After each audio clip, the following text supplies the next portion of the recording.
नमस्कार मित्रांनो, तुमचं पुन्हा एकदा स्वागत आहे गणेश पॉवर ब्लॉग्समध्ये. सकाळीच उठलं आहे, देवाची पूजा केली आहे, तयारी वगैरे केली आणि जाऊन निघाले ITI साठी.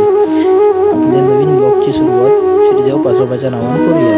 सकाळी उठले, बाईक बघितले तर बाईक माझी किती उशीर चालू होत नव्हती. शेवटी चालू झाली.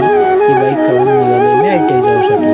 त्याचप्रमाणे मी येऊन पोचले फोंडा बाजारपेठेत.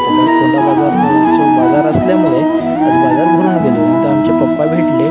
पप्पांका सांगितले, टाटा बाय बाय केले. त्यानंतर मी जाऊन निघाले श्रीदेव पाचोबाच्या मंदिरात. श्रीदेव पाचोबाच्या मंदिरात गेले.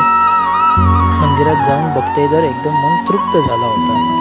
हे असं वातावरण होता. त्यानंतर पाचोबा देवाचं दर्शन घेतलं. पाचोबा देवाचं दर्शन घेऊन माझी इच्छा आकांक्षा मागून त्यानंतर मी जाऊन पोचले ITI जाऊन पोचलं. सुरुवाती बघते तो कोणाची जण होता. नंतर हळूहळू मुलगी होऊ लागली. त्यानंतर ITIच्या आतमध्ये जाऊन बघते ह्या मुलांचा काय तर चालू होता. त्यानंतर आमका सरांनी प्रोजेक्ट दिले. तर दुपारी आमचा लंच ब्रेक झाला.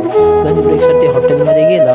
हॉटेलमध्ये मागवलं बिर्याणी. त्यानंतर संध्याकाळी 4 वाजता आमचा ITI सुटला. फोंडा बाजारपेठेत दिले. त्यानंतर मी इले घराकडे येईल फ्रेश वगैरे झाले आणि मी जाऊन निघाले श्रीदेव पिंपळेश्वराच्या मंदिरात. जाताना मन एकदम भरून गेला होता. पिंपळेश्वराच्या मंदिरात येईल, दर्शन वगैरे घेतलंय, माझ्या मनातल्या इच्छा आकांक्षा मागितलंय आणि घराकडे जाऊन निघाले. धन्यवाद. Ta-ta bye bye.